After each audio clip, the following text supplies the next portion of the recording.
Live from ABC7, this is Eyewitness News at 7 p.m. on LA56. Search is on for a burglary suspect who hit nearly a dozen homes in one day. Suspect walks with a limp. Two men trying to kidnap a Montebello woman and how she escaped as police release a sketch of one of the suspects. Same-sex marriage issue heads to the Supreme Court. Justices plan to rule this year on whether couples can wed under the U.S. Constitution. Good evening, I'm Ellen Leva in for Colleen Sullivan. I'm David Ona. Welcome to Eyewitness News in LA56, LA's only live local newscast at 7 p.m. Police are searching for a brazen burglary suspect who struck nearly a dozen homes in Studio City in just a few hours. They are releasing surveillance images, hoping someone will identify this man. And Eyewitness News reporter Robert Olguin has more from the victims and investigators. Watch as this serial burglar breaks into this house in Studio City. He calmly moves the trash can, he approaches the back door, and gets inside. Police say he did this exact thing 11 times, all in one day. This might be something that you see over the course of several months in maybe a neighborhood that's targeted, but for 11 in one day, I've never seen it. The LAPD says this brazen serial burglar is about 6 feet tall. He is white or Hispanic with dark hair and weighs about 200 pounds. But most notably, he walks with a limp. He has some type of leg or knee injury or could possibly have some sort of birth defect. Police say he was driving this late model Mazda sedan. The car had CarMax tags, which the burglar may have used to hide his license plate. This is the sort of brazenness that could very well lead to a worse crime. The burglaries all happened on Monday, late morning into the early afternoon, all of them in the hills on the southeastern edge of Studio City. My guess is he got into the garage through back access, and he saw that both cars were not there. So that's why, and then he broke the door down into the den. Ken Metz says he usually works from home, but on Monday he was away for a few hours. The burglar made off with jewelry and a package from Amazon. What was surprising is we found our front door unlocked, and we know we had locked it the night before, so we're suspecting that he exited through the front door. In all, the burglar made off with about $20,000 in jewelry and electronics. Anyone who might know who the burglar is urged to call detectives here in North Hollywood at 818-754-8377. Robert Olguin, ABC7, Eyewitness News. There's been an arrest in a deadly stabbing in Sylmar. Police have arrested a 17-year-old boy on suspicion of murder and are looking for a second suspect. Police say yesterday morning the 17-year-old called police saying something bad had happened. Officers then found 18-year-old Chris Handy at a condo complex dead from stab wounds. Police have not released information on the second suspect they're searching for, and investigators are still trying to determine the motives. And a former UC Riverside student pleads guilty to felony stalking, witness intimidation, and solicitation to commit a criminal act for wanting to have two ex-boyfriends killed for breaking up with her. Trial for 23-year-old Barbara Wu was about to begin when both sides reached a plea agreement. Under the deal, the district attorney's office dropped 2 counts of solicitation to commit murder and 4 felony and misdemeanor counts. Sentencing is January 26th. Search is on for 2 men who tried to kidnap a woman in Montebello. Her husband helped stop the attack. Here is a composite sketch of one of the suspects. Authorities say the attack happened Monday morning. Montebello police say a man was waiting inside the laundry room of this 2-apartment home when a female resident walked in. Investigators say the man reached out, grabbed the woman, who was able to get away and run out of the laundry room. The woman's husband saw the suspect, chased him down, and then got into a fight. The wife actually saw the fight occurring, ran over to her husband, at which time an additional suspect came up, punched our victim's husband. The man escaped in an older model white Chevy pickup truck. The woman was unable to describe the man who grabbed her because he was wearing a mask. Anyone with information is urged to call the Montebello Police Department. Scary moments when a driver in a minivan runs off the road and hits 2 people on a sidewalk before slamming into a side of a school in Koreatown. Happened on a 3000 block of West 8th Street this morning. Minivan crashed into the now Academy of Robert F. Kennedy Community Schools. 2 adults were hit and taken to a hospital with minor injuries. Female driver was not injured and no children were hurt. Detectives are working to determine what caused the crash. And terrifying moments in Echo Park as an SUV crashes through the front window of an Office of the People for the Ethical Treatment of Animals.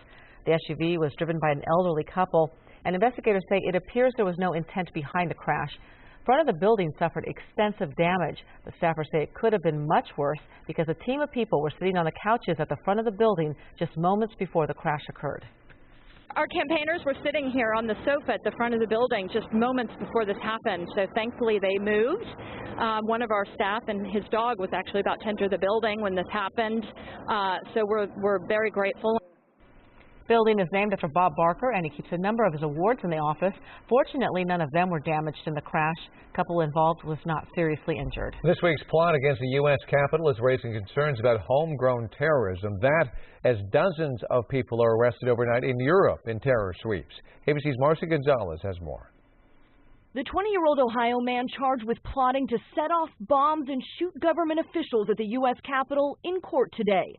Christopher Lee Cornell, arrested Wednesday after investigators say they learned of his violent plans and read his threatening online posts, is now being held without bail. It certainly is a growing problem that more and more people are self-radicalizing. The FBI highlighting that. Sharing this video of a sting that landed this man, Amin al-Khalifi, in jail in 2012, stopping what they say was another plot similar to Cornell's. I'm gonna put everything in my body. I'm gonna go inside like a real place, maybe Capitol. The concern about homegrown radicals growing here in the U.S. and abroad following the terror attacks in Paris.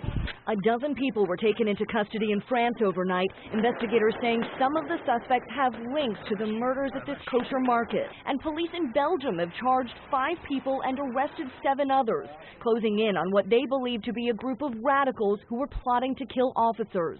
That all our countries are working together seamlessly to prevent attacks and to defeat these terrorist networks. And just as President Obama was meeting with British Prime Minister David Cameron at the White House today, yet another arrest. An 18-year-old woman in the UK was taken into custody on suspicion of terrorism.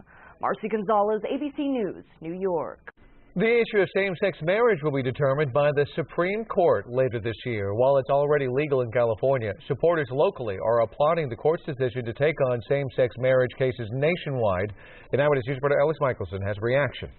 Many of us didn't think we'd be around to actually see this day happen, and this year we could be celebrating. Jim Keith says the LA LGBT Center has been fighting for more than 20 years for marriage equality nationwide. They're feeling confident the U.S. Supreme Court is about to make that happen. It looks like this is the beginning of the end of our long battle to win the freedom to marry. The court is looking at laws that ban same-sex marriage in 4 states. The key question, does the U.S. Constitution guarantee same-sex couples the right to marry? USC Professor David Cruz says the court is finally ready to answer that. The court doesn't tend to get too far out ahead of public opinion. I was the only local TV reporter inside the court nearly 2 years ago when the court considered California's Proposition 8. Many of them seemed uncomfortable at the concept of getting involved in this case. At the time, they essentially punted on the key constitutional questions, but legalized same-sex marriage here in California on a technicality. Let me pronounce you married. Same-sex marriage is now legal in 35 states. There's basically no chance that this is going to be punted on. The court is going to reach the merits and tell the country what the Constitution means. Still, not everyone thinks same-sex marriage is a good idea. Well, the question is, do we need a civil institution that unites kids with their moms and dads, yes or no? And if no, why not? That's a question that needs to be answered. And finally, hopefully that question will be answered in the Supreme Court, and whether or not people have the right to define marriage that way. The Obama administration says it plans on filing a friend of court brief in favor of same-sex marriage. The arguments are expected in late April, and a decision is expected in June. Reporting from Hollywood, Alex Michelson, ABC7, Eyewitness News. Pope Francis is in the Philippines for a 3-day visit, and during most of the day, security concerns kept the Pope at a distance from followers, but there were some exceptions. Pope Francis was able to greet some individuals as he prepared to address a crowd in a 20,000-seat arena. He also made a surprise visit to a home for street children. He will wrap up his visit with a public mass on Sunday. An update to a story we brought you earlier this week. Controversy after a local girls' high school basketball team beat another team 161-2. Tonight we've learned the coach of the winning team has been suspended after Arroyo Valley beat Bloomington High by 159 points. Some parents raised questions about sportsmanship. The blowout even prompted meetings between school officials. Now sources tell Arroyo Valley coach Michael Anderson he has been suspended for 2 games. He already sat out 1. His son coached in his place. And for what it's worth, that team won that game by 71 points. Ooh. Check in with Jonathan Novak now because the weekend is finally here, and so is the warm weather to stay, apparently. Yeah, it's been here. It's going to stay here for the weekend, it looks like. Yeah, to my clouds today. Angeles National Forest, that's a nice time lapse there. We had those yesterday. We'll probably have some more tomorrow as some moisture really just tried to get into Southern California, but that's the best it could do. Really, all the rain and everything is all to our north, and we're looking at more weather like this ahead. We had highs in the upper 70s, above average, way above average, 9-10 degrees above the normal of upper 60, 68 in downtown. We're still very mild tonight, 63. We had a Burbank, same for you, mild evening across the board. So tomorrow, more temperatures above average, more sunshine ahead. The question is, when does it end? Because, you know, it's got to come to a wrap sometime soon, and I got to cool down in that 7-day forecast for you in a few minutes. Thank you, Jonathan. See you then. Okay. Up next, where a teenager posed as a doctor undetected for a whole month. Crash landing, a first ever look at a SpaceX rocket slamming into its landing pad and exploding in flames. Plus, heads up, a tire flies right into a man's windshield. What he's saying about this close call. And strange sights on the live stream of the International Space Station, why UFO spotters say NASA is hiding something.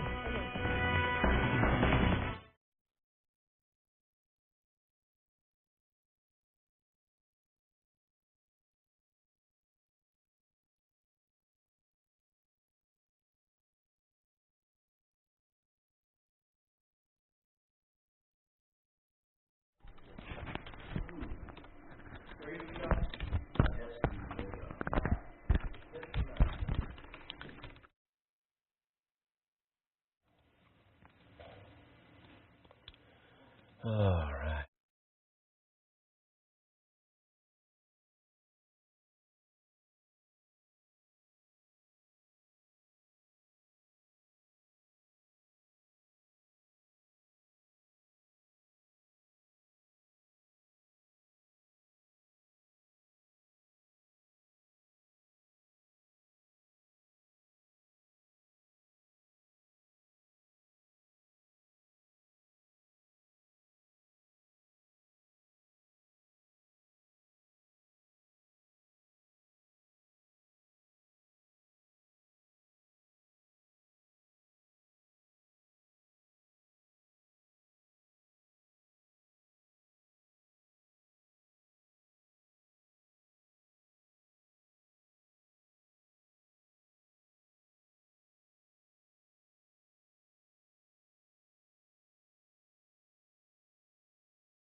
SpaceX has released a new Vine video of the SpaceX mishap over the weekend.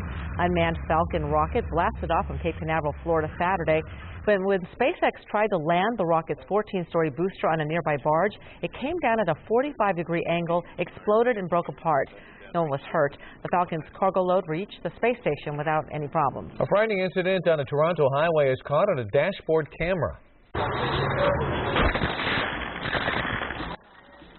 A tire from a vehicle in the opposite direction came loose, bounced across the median, and then smashed into a man's car.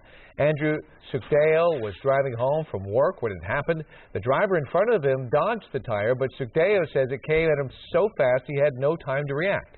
He installed the camera a couple of months ago for peace of mind, and he's captured a few minor accidents before, but not like this. Never this good, and I hope to never get something this good again, but, you know, I'm thankful it was there. The tire shattered his Toyota Corolla's windshield, broke his sunroof, dented part of the car frame, but fortunately no one was hurt. Tonight, the hospital imposter. For most doctors, it takes 7 grueling years of medical school and training. For one 17-year-old, all it took was a white lab coat and a stethoscope. Here's ABC's Matt Gutman. At St. Mary's Hospital, the police report says he was walking around the hospital dressed in a white lab coat. I believe it said Department of Anesthesiology on it. Dr. Sebastian Kent met the 17-year-old last week. It told me that he was a doctor, and his name was Dr. Robinson. Police say unreleased surveillance video shows him roaming inside the hospital pretending to be a doctor, but he never treated any patients. Police say the day he got caught, he was there with a family member. He said, "Oh, Dr. Kent, I really would like to follow you." That's when Dr. Kent figured he was a fraud. His story fell apart, and about 30 minutes later, he was arrested right here. Reminiscent of the teenager played by Leonardo DiCaprio in Catch Me If You Can, who also impersonated a doctor. Dr. Harris. Yes? Do you concur? And another 17-year-old, Central Florida's Matthew Scheid, masquerading as a medical professional in 2011. Wearing scrubs and a lab coat, telling police he even treated a patient. I was told to take over CPR by a physician. Scheid was eventually found guilty of impersonating a physician assistant and practicing medicine without a license. Back in West Palm Beach, the boy hasn't been charged with the crime. He was released to his mother, who admits her son wasn't taking his medication and is under the care of a real doctor. Matt Gutman, ABC News, West Palm Beach. Is it proof of extraterrestrial life or another conspiracy theory? You be the judge. Take a look at NASA's video feed from the International Space Station. Earlier this month, it was up live when, according to one UFO hunter, he spotted an unidentified flying object near the station, and then the feed was cut off for several seconds. In fact, he says there are, quote, always some UFOs showing up, and that NASA always cuts the feed when they do. No comment from NASA. And technically, of course, a UFO could be almost anything, including just a piece of floating space debris. You never know. One thing we do know, there's a beagle on Mars. Not the dog breed, but the spacecraft Beagle 2, which went missing back in 2003 when it was supposed to land on Mars and start transmitting data back to Earth. The British spacecraft went out of contact and was declared lost. Today it was found by a NASA orbiter camera. It turns out the Beagle did land on Mars, but failed to fully deploy or send back any communication. Interesting stuff. Jonathan Novak's here. You know what's funny? Actually, I don't have this in the system right now, but we're going to take the time lapse. I'm going to show you something to go over and click this on. We actually had a cool shot from the Weather Center, and we saw these lights. It's so clear out. I'll tell you what they are in a second. First, let's get to the time lapse that I have up. I'm going to go and I'm going to click on the one I'm talking about from our LAX camera. This is a beautiful shot from Malibu. Clear skies. It was so sunny today. Let's see if I can find this one here. I believe it would be... No, that's the Long Beach one. If I can't find it, folks, I'm going to have it for you a little bit later. Well, let's go from there. Nah, I don't have it. I'm going to have to show you a little bit later. It's an awesome shot. So now I've just basically... I built it all up, and now it's not there. Oh, well, I'll show you later. Stay tuned for those. For now, David's very disappointed. I'm sorry. But there's a couple of lights that are floating there. It's actually the mountains. You can see them from that far away. Okay, there you go. It's so much better when you see it. Should have just waited. 80 in Woodland Hills and Riverside. That was your high today. UCLA 77, 65 Lake Arrowhead and Lancaster. Your high was 62. Temperatures were way above average. Tomorrow they will be as well. Van Nuys 62 is your current temperature, so a mild night still in the Valley and Long Beach at the coast. 62 for you. Also a very warm one as well. Still 70 Santa Clarita, 47 Palmdale. Freezing in Big Bear, but temperatures are going to be warm again for, I'd say, 2 more days, well above average before they start the downtrend. A few high clouds today, but again, it was mostly clear. That's why we had that awesome time lapse that I didn't show you just there. And high pressure is the reason why, because we are seeing all that rain and the cloud cover to the north of us, and it's being kept at bay from this area of high pressure. It's not a big, strong ridge of high pressure. In fact, we don't really see temperatures. If it were really strong, we would see temperatures maybe up in the 80s, but it's not. but it doesn't matter because all the storm systems are really weak as well that are riding up and over it. So there's really nothing that's too significant in terms of any rain that's moving through that would break it down and bring us some showers. So we're going to stay dry in that forecast and keep things mild and warm. At 50 overnight in Los Angeles, 43 Encino in the morning, 51 Malibu, and then highs again tomorrow in the mid to upper 70s. 78 Simi Valley. We hit 80 again in Riverside. Tomorrow I don't think we'll be that warm, but we'll get close to it. Mid to upper 70s in the IE. Big Bear 59, and then check it out in that 7-day forecast for LA Metro and Orange County. Powered up by AccuWeather. Mid 70s for the whole weekend. And then lower 70s on Monday. And we're finally getting back very close to average on Tuesday. We're actually not going to get there, but we get close to it. A few clouds. Maybe a little bit of morning cloud cover on Sunday by the beaches. We might actually see some fog. Valleys IE, 78 tomorrow, 76 on Sunday, lower 70s from that point on, and some cloud cover from, I'd say, Monday on, really, maybe a little bit on Sunday. The beaches should see a little bit of morning cloud cover on Sunday, though, and highs in the lower 70s, and then getting into the upper 60s from Monday, Tuesday, Wednesday.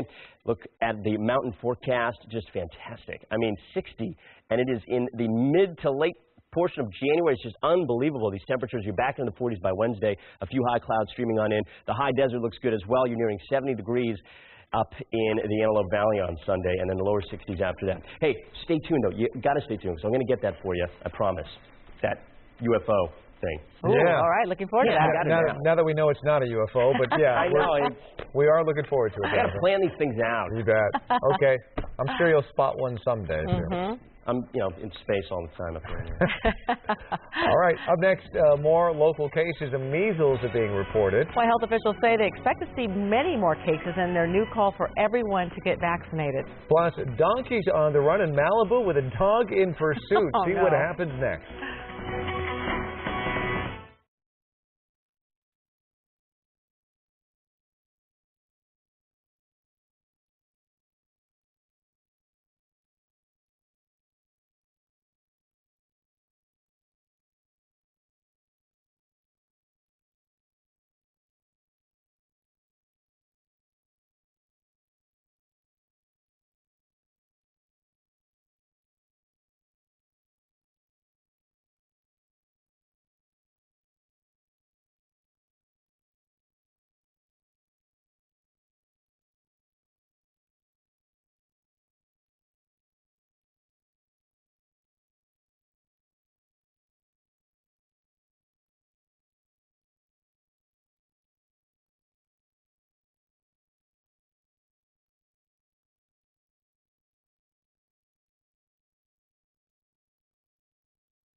Orange County health officials report that there are 6 new measles cases. None of these 6 cases are tied to the exposure at Disneyland. Infectious disease experts say the fact that these new cases are not connected to the Disneyland exposure is a sign that measles is becoming widespread throughout Orange County. Public health officials say they expect to see the number of cases grow. Measles is highly contagious, and people are urged to get vaccinated. A little traffic trouble in Malibu today after a couple of donkeys got loose. The two were spotted blocking the street at Costa del Sol and Puma this afternoon. As you can see, someone managed to get a lead on one of them and guide them home. A dog helped to herd the other one. Overall, quite a team effort. Both donkeys are now safe in their enclosure. No one was hurt. Well, one could say the force was with a man dressed as a Star Wars character in Australia. Scott Loxley is doing a charity walk around Australia dressed as a stormtrooper from the Star Wars films. He recently crossed paths with a deadly king brown snake that he thought was dead, but it turns out he was wrong. I could feel the teeth on the plastic scraping, but the armour actually stopped something. So all those people that rag on the old stormtroopers, you know, the armour doesn't do this, it doesn't do that, it stopped the snake bite and probably saved my life today. Thank goodness. Loxley is walking to raise money for an Australian children's hospital. He left his Melbourne home in 2013 and hopes to complete his journey in July. We're updating this evening's top stories next at 7:30. Including inside an FBI terror takedown, the terrorist thinking he's meeting an Al-Qaeda representative, and tonight what we've learned about another case. And the police shooting from New Mexico that triggered outrage coast to coast, how Albuquerque's mayor is calling for change.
Live from ABC7, this is Eyewitness News at 7:30 p.m.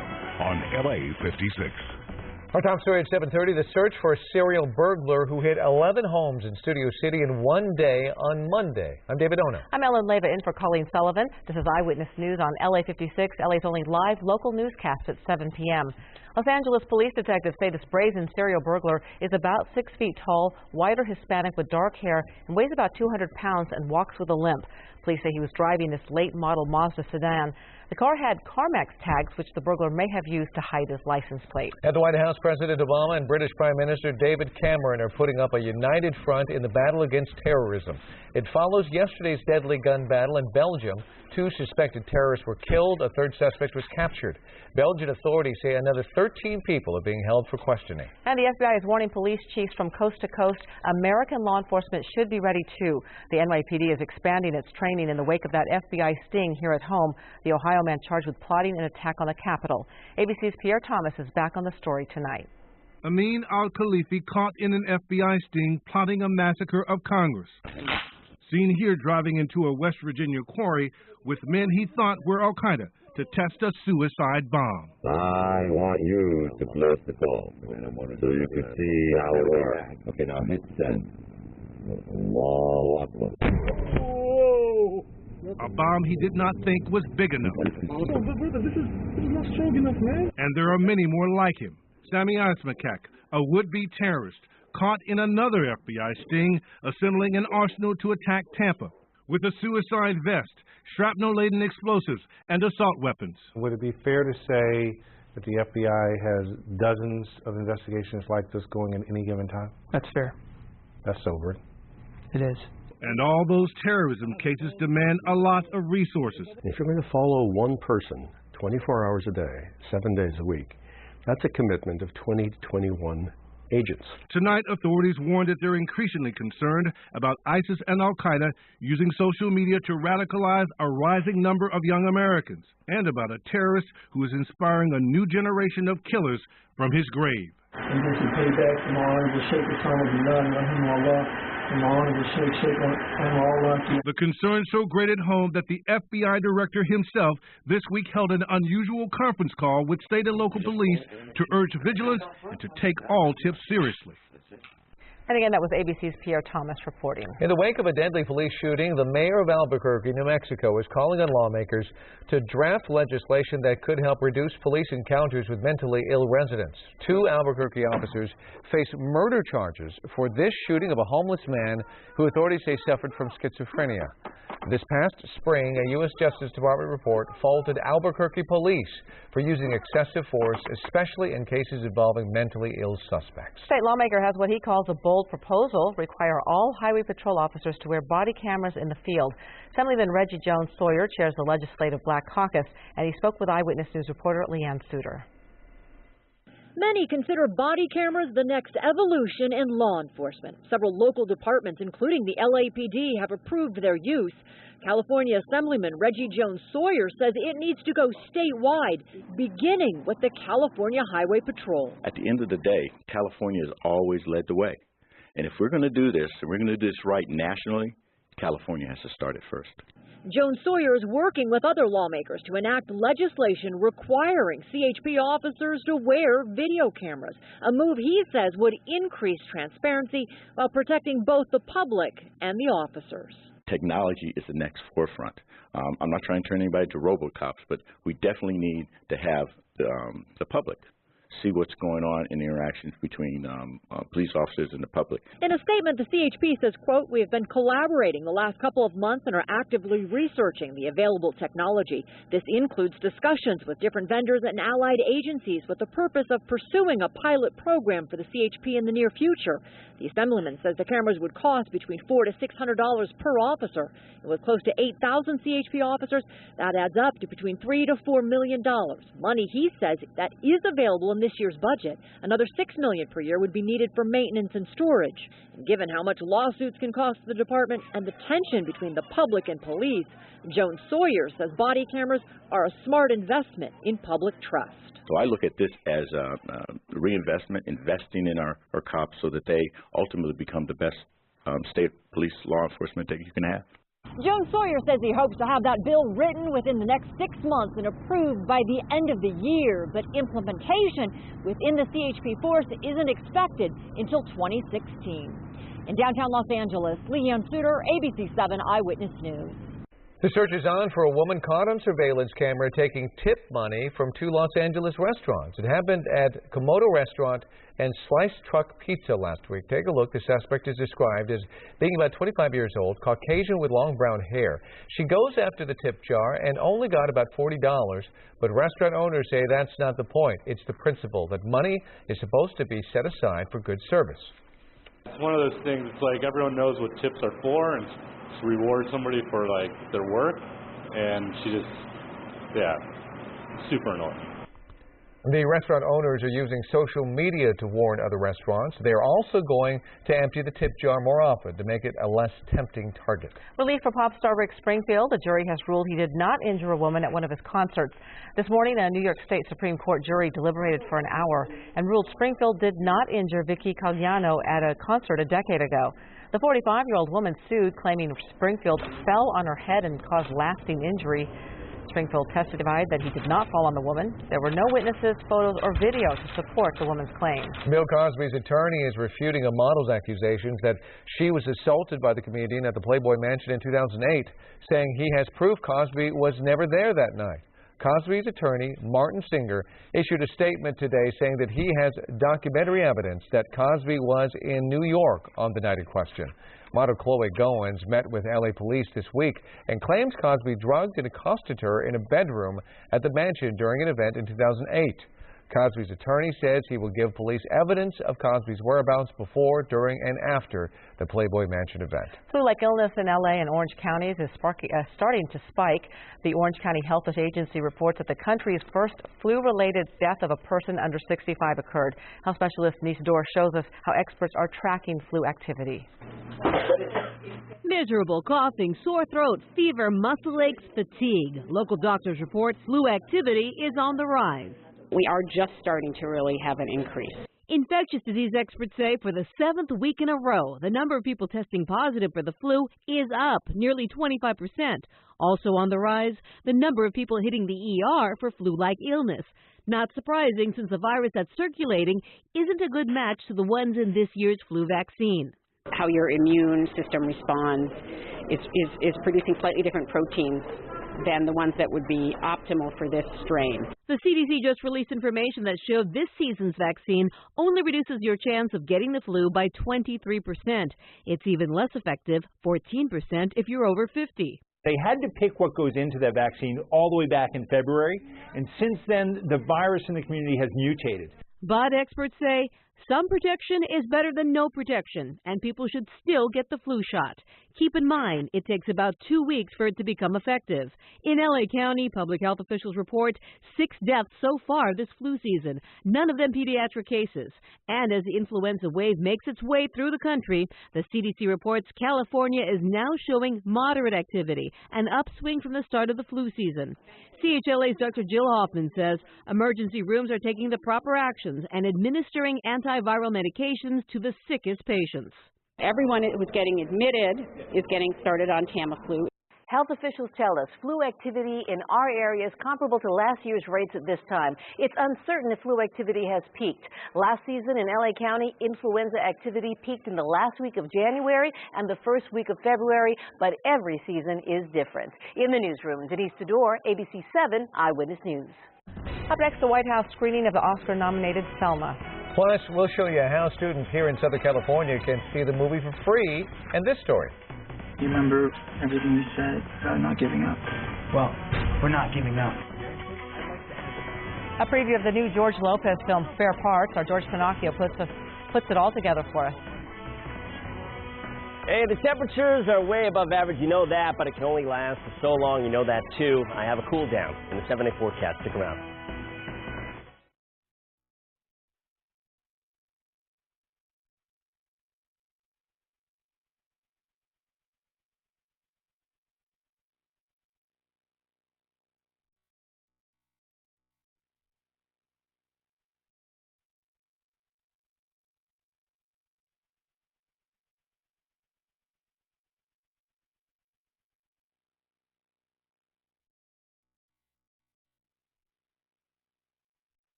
President Obama hosted a private screening of the film Selma at the White House tonight. The invited guests included members of the cast and crew. And local business leaders want to make sure students have the chance to see the historically themed film.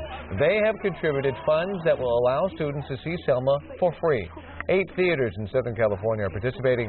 Students who present a current student ID will receive free admission while tickets last. Go to ABC7.com and we'll link you to the information about which theaters are involved. One of the movies new to theaters this weekend is based on the true story of 4 high school students who, against all odds, sure made an impact. It's called Spare Parts. Entertainment viewer George Pinocchio takes a closer look. In order to enter this competition, we would have to build a remotely operated vehicle that swims underwater. I mean, you know this is the desert, right? In Spare Parts, George Lopez plays an Arizona substitute teacher who helps 4 undocumented students enter a NASA-sponsored robotics competition. George compares this inspiring underdog story to The Karate Kid, Rocky, and Vision Quest. I think somewhere through this movie, you will become emotional over something in it, whether it's someone thinking you can't do something, whether you wanting to prove somebody wrong, whether there's somebody in your life that tells you that you can't do something, or the fact that there's just a tender moment between people that it will get you. You really want to smuggle 4 illegals across state lines? Put you guys on top of the van, cover you with a blanket. You look like picnic equipment. Co-star Marissa Tomei says she wanted to work with Lopez. I think he's so funny, and he's deep. He's got a lot to say within his humor. Carlos Peña-Vega plays a young man intent on changing his life for the better. His wife plays his girlfriend. These are the kind of movies that are going to make a difference. And don't get me wrong, I love my popcorn movies. I think they're super fun. But I want to make movies that I want to be a world changer. Totally. I want to change the world by what we're doing. Carlos understands what it means to fight for something better. I was this little Spanish boy from Florida. Like, nobody thought that I could go and move to LA and become an actor and do movies and do TV. So the only person who truly had to believe in myself was me, Jamie Lee Curtis plays the principal. As an unremarkable teenager, she remembers the family friend who made a difference in her life, author Gwen Davis. And Gwen Davis looked at me when I was about 15 and said, you know what, I see you. You're frickin' hilarious. And you're really smart. And nobody around you knows it. And I know it. And I think her saying that to me changed my life. Spare Parts is rated PG-13. It's in theaters now. George Pinocchio, ABC7 Eyewitness News. Jonathan Novak looks ahead to your weekend forecast up next. Plus, check this out. A zookeeper falls asleep on the job, so the rhinos make their escape. See what happened next. And a dog found near death is on the road to recovery. Meet Huey and the woman who helped save him.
When you weigh a combined 10,000 pounds or so, it's a little tough to tiptoe away without anyone noticing. But these 3 rhinos managed to escape, at least briefly, from an Israeli zoo. And the guy running after them like a Keystone Cop, he's the rhino keeper. Turns out he was asleep on the job. Rhinos saw their chance and they made their break.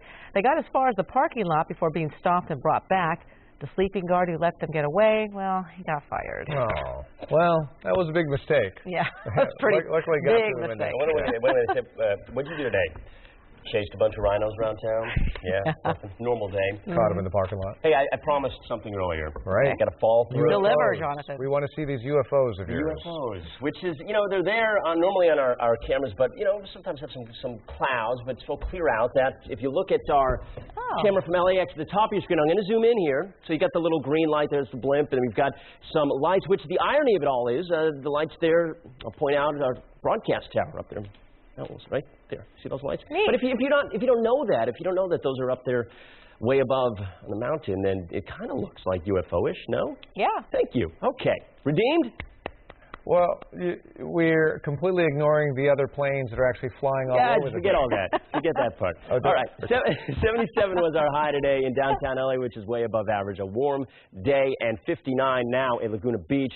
A mild evening as a result. Van Nuys is hanging out in the lower 60s. Good evening to you. Riverside, nice shot there, 50 degrees in Riverside. A nice night. It's very similar to last night. The cloud cover's pretty hard to find because we have high pressure in control, and it is not a very strong ridge of high pressure. If it were, we would see 80s and mid to upper 80s. We're not seeing that. We're seeing a lot of 70s, which is still warm, but because it's there, even just a little bit, it's keeping the weak storm systems that have been rolling up over it up to the north of us, along with the clouds and any real deep moisture. Now, it's not going to stay that way. We've got a stronger system off to the west. It's going to break down that high come Sunday into Monday.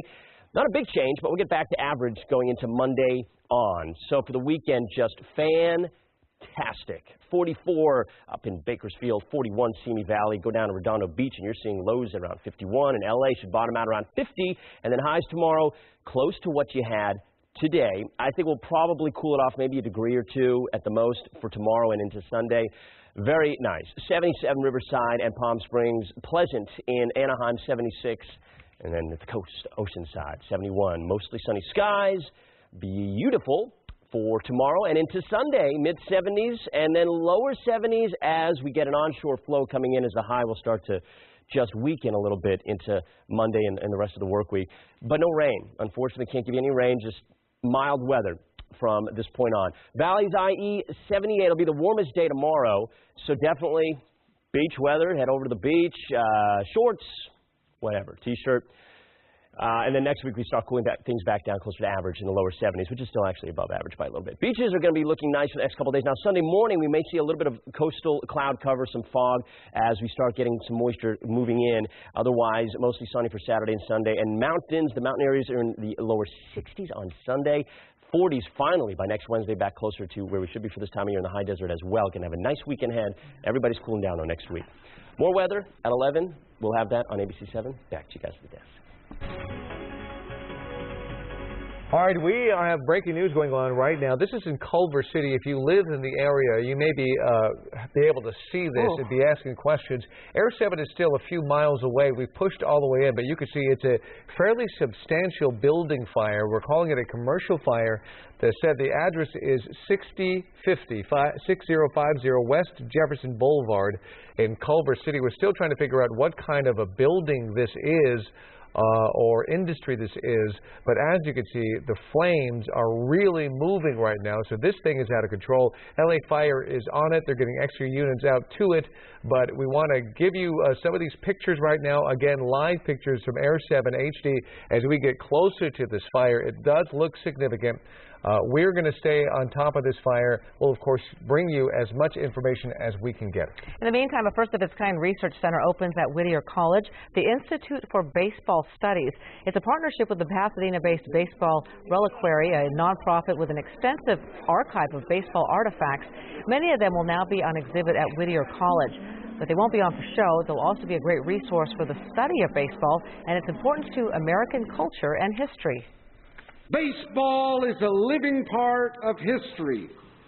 It continually reminds us of what once was, like an Indian head penny in a handful of coins.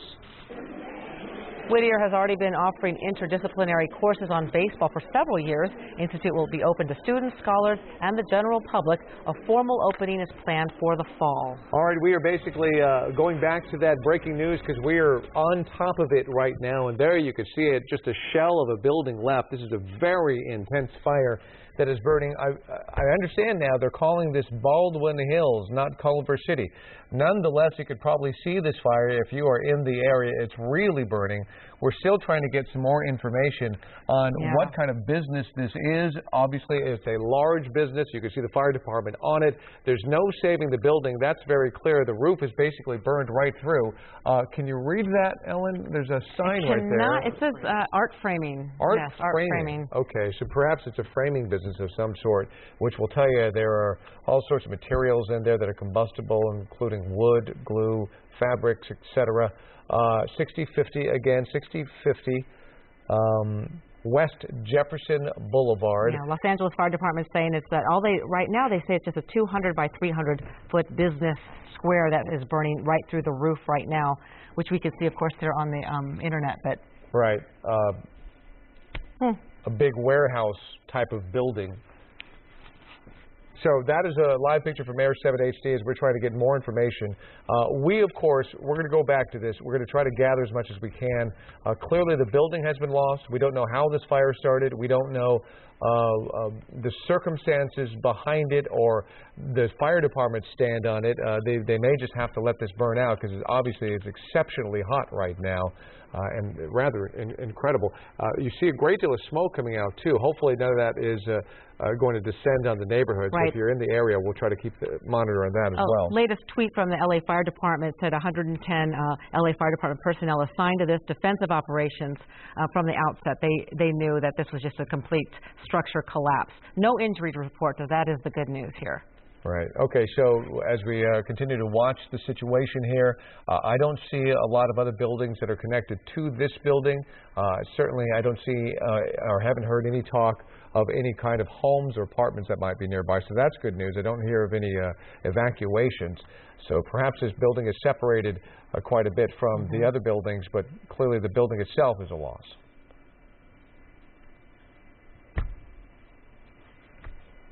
All right, we're going to stay on top of it. We're going to monitor the situation. If we get more information, we'll, of course, turn it over to you. And also check our website, ABC7.com. Let's give you a couple of sports stories here. The Clippers will make history tonight when they host the Cavs. Austin Rivers will become the first son to play for his father when he makes his first appearance with the team. He was acquired in a trade yesterday and is on the active roster. It was a 3-team deal with the Boston Celtics and Phoenix Suns. Doc had the authority to sign off on acquiring his 22-year-old son, but said in a news conference today before the game it was more about Austin helping the team than being his son. I'm looking at him as a guy that's 22 years old. You know, I think people really forget that part.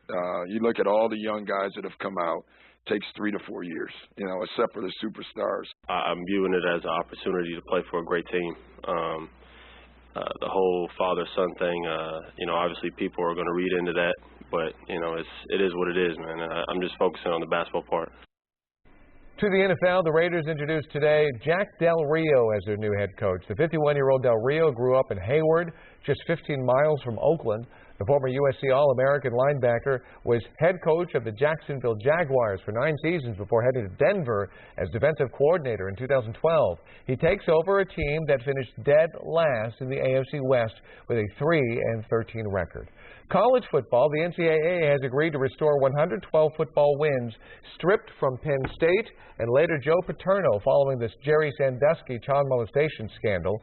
With the wins restored, Paterno becomes the winningest coach again in major college football history.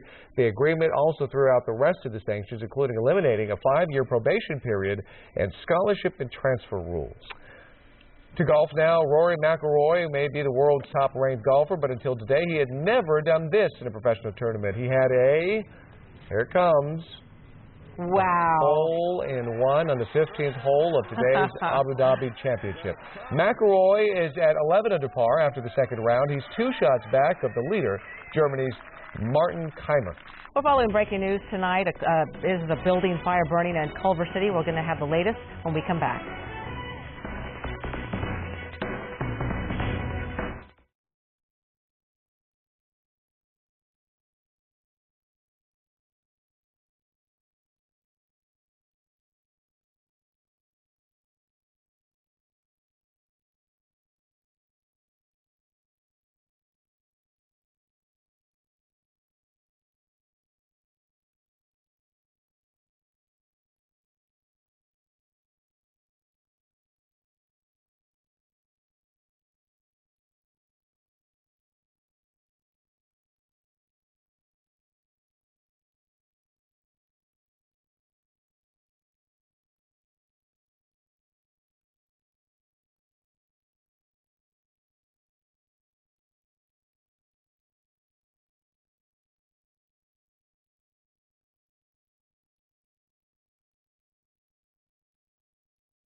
All right, we're taking you back to that fire. A dramatic picture there, a firefighter on a ladder with the fire burning right in front of him. A lot of smoke coming out. We have a little bit more information now. We understand that this is called Inner Gardens. It's their main showroom where they show antiques and ornaments for the home and gardens. It is a complete loss. We'll give you more on Eyewitness at 11 o'clock. Thanks for joining us.